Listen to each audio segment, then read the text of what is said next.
सुप्रभात बच्चों, वित्तीय साक्षरता के नए पाठ में आपका स्वागत है। 2 दिन बाद प्रिया काम से छुट्टी लेकर बैंक जाती है।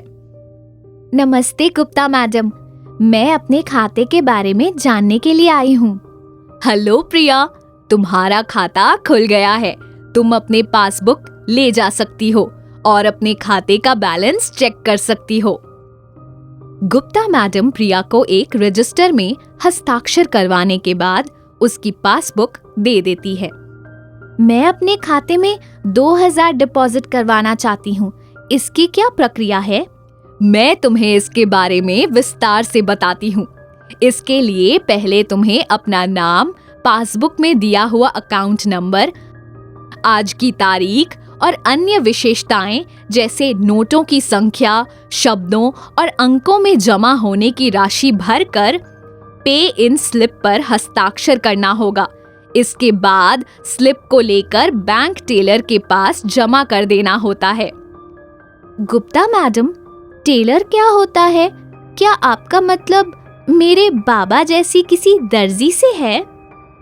गुप्ता मैडम प्रिया की मासूमियत पर मुस्कुराती हैं और उसे बताती हैं, बैंक टेलर वो व्यक्ति होता है जो बैंक में ग्राहकों को पैसे लेने और देने के लिए जिम्मेदार होता है। टेलर पैसे की गिनती करता है, रसीद पर मुहर लगाता है और जमा पर्ची की पासबुक और काउंटर फाइल आपको वापस देता है। इसके बाद तुम्हारे खाते में 2000 जमा होंगे। आसान है ना? बच्चों, अब आप प्रिया की तरह एक डिपॉजिट फॉर्म भरने की कोशिश करेंगे। इस फॉर्म में आप अपनी मर्जी के अनुसार कोई भी राशि लिख सकते हैं। ये सीखने के बाद प्रिया में महीने में 2 बार बैंक जाकर अपना पासबुक अपडेट करवाने का साहस आता है। ऐसा करने से उसे बचत करने और पासबुक समय समय पर अपडेट करवाने की आदत हो जाती है।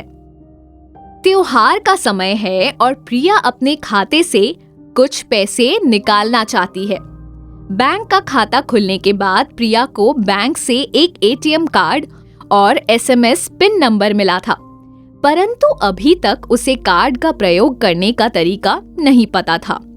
प्रिया बैंक में जाकर विड्रॉल स्लिप मांगती है और उसे भर लेती है।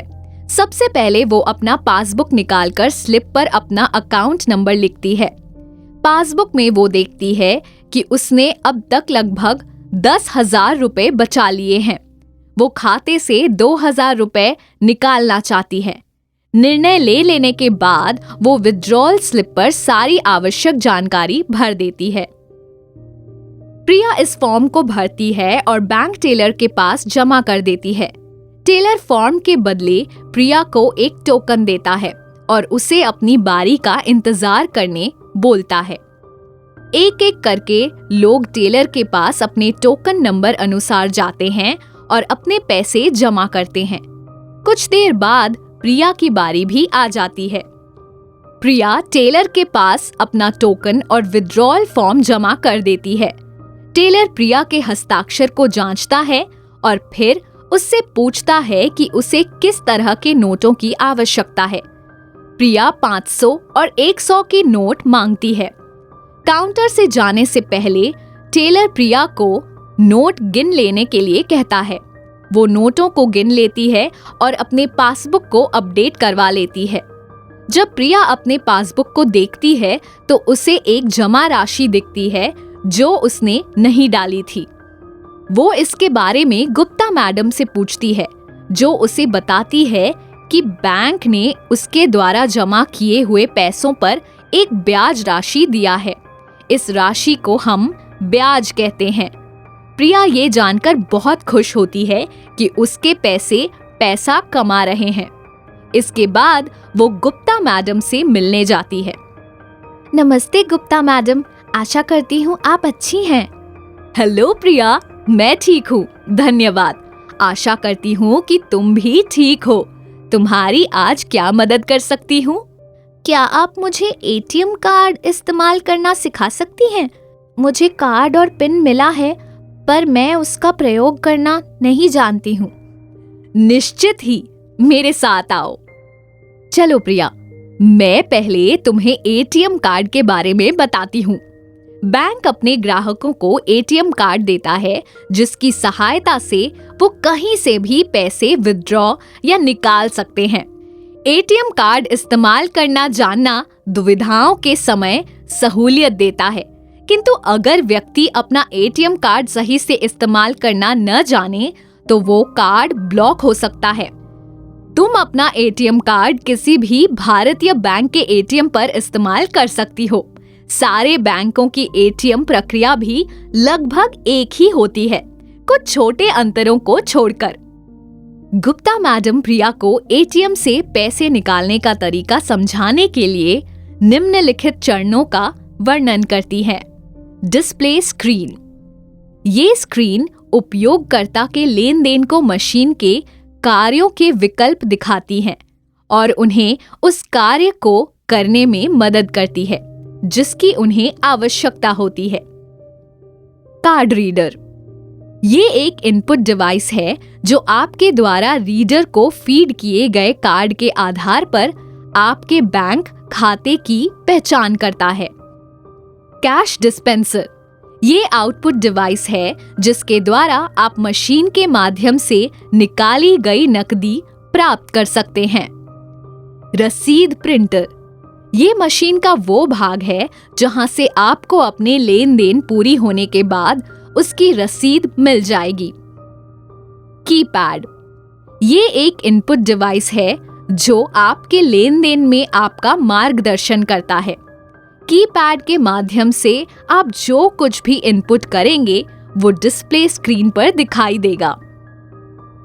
आइए अब देखते हैं कि एटीएम का प्रयोग किस तरह से किया जाता है। अपने नजदीकी एटीएम पर जाएं और अपना कार्ड चिन्हित स्लॉट में डालें। एटीएम कार्ड चिप वाले हिस्से से अंदर जाएगा। आपका कार्ड अंदर जाने के बाद मशीन आपको अन्य भाषाओं का ऑप्शन देगा। आप अपनी मनचाही भाषा को चुन सकते हैं। इसके बाद आपको अपना 4 डिजिट पिन मशीन के कीपैड के माध्यम से डालना है। ये पिन बैंक हर कार्ड होल्डर को अलग अलग देती है। गलत पिन डालने से आपका कार्ड ब्लॉक हो सकता है। कुछ एटीएम आपको लेन देन के अंत तक कार्ड नहीं निकालने देती है और कुछ एटीएम पर आप अपना कार्ड पिन डालने के बाद निकाल सकते हैं। इस बात का ध्यान रखें। अब आप अलग अलग लेन देन के तरीकों में से अपनी मनचाहा विकल्प ले सकते हैं। एटीएम आपको मनी विथड्रॉल यानी कि पैसे निकालना, बैलेंस इंक्वायरी यानी कि बैलेंस की जांच, पैसे डालना और बिल पे यानी कि बिलों का भुगतान जैसे विकल्प देगा। अगर आप पैसे निकालना चाहते हैं तो मनी विथड्रॉल का ऑप्शन चुनें। इसके बाद आपको ये चुनना है कि आप किस तरह के अकाउंट से पैसे निकालना चाहते हैं। इसके लिए दिए ऑप्शंस हैं सेविंग्स अकाउंट, करंट अकाउंट, अन्य प्रकार। अकाउंट के ऑप्शन को चुनने के बाद आप मशीन के कीपैड के द्वारा अपना मनचाही राशि को नंबरों के रूप में डाल सकते हैं। डालने के बाद ओके या एंटर का बटन दबाएं। इसके बाद आपकी डाली हुई राशि नोटों के रूप में कैश चिन्हित स्लॉट से निकल आएगी। ध्यान रखें कि अगर आपने पैसों को समय से नहीं लिया तो मशीन पैसों को वापस जमा कर लेगी। आप चाहें तो अपने इन लेन देन की रसीद यानी रिसीट चिन्हित स्लॉट से निकाल सकते हैं। काम खत्म हो जाने के बाद आप इस सेशन को मशीन के कैंसिल या क्रॉस वाले बटन से अंत कर सकते हैं। प्रिया एटीएम इस्तेमाल करने की प्रक्रिया को सीखकर बहुत खुश होती है। वो निर्णय लेती है कि अगली बार वो एटीएम कार्ड के माध्यम से पैसे निकालने की कोशिश करेगी। आपके सहयोग के लिए बहुत बहुत आभार गुप्ता मैडम। मैं खुश हूँ कि मेरे पास एक बैंक खाता है। अब मेरे पैसे सुरक्षित हैं और मैं उन्हें बढ़ते हुए भी देख सकती हूँ, पर मैं इसके बारे में और जानना चाहती हूँ। निश्चित ही, बैंक में पैसे जमा करने की एक आवश्यक विशेषता ये भी है कि सुरक्षित रहने के साथ साथ उन पैसों पर ब्याज उठता है। ये दर बदलती रहती है। वर्तमान में अधिकांश बैंकों में ये 2.75% वार्षिक है। बैंक अपने पास जमा धन को बेकार नहीं रखता है, बल्कि वो ग्राहकों को कार खरीदने, उच्च शिक्षा, घर खरीदने या किसी आपात स्थिति के दौरान विभिन्न वस्तुओं या सेवाओं का लाभ उठाने के लिए पैसे उधार देते हैं।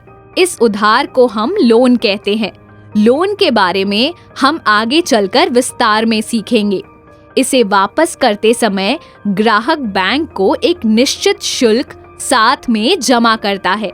इस शुल्क को हम ब्याज कहते हैं। बैंक द्वारा अर्जित धन का एक हिस्सा तब उन ग्राहकों को दिया जाता है जिन्होंने बैंक में पैसा जमा किया है। उदाहरण के लिए, यदि प्रिया 12 महीने के लिए 2.75% वार्षिक साधारण ब्याज की दर पर अपने खाते में 1,000 रखती है, तो उसे सालाना ब्याज के दौर पर कितने रुपए मिलेंगे?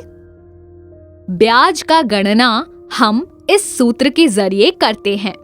इस सूत्र का प्रयोग करके उत्तर निकालने की कोशिश करें। सही उत्तर 27.5 रुपए है। अगर 9 महीने बाद प्रिया अपने पैसे खाते से निकाल लेती है, तो ब्याज की राशि कितनी होगी?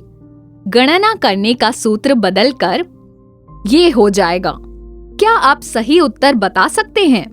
उत्तर 20.625 रुपए है, क्योंकि बैंक बचत खातों पर ब्याज देता है।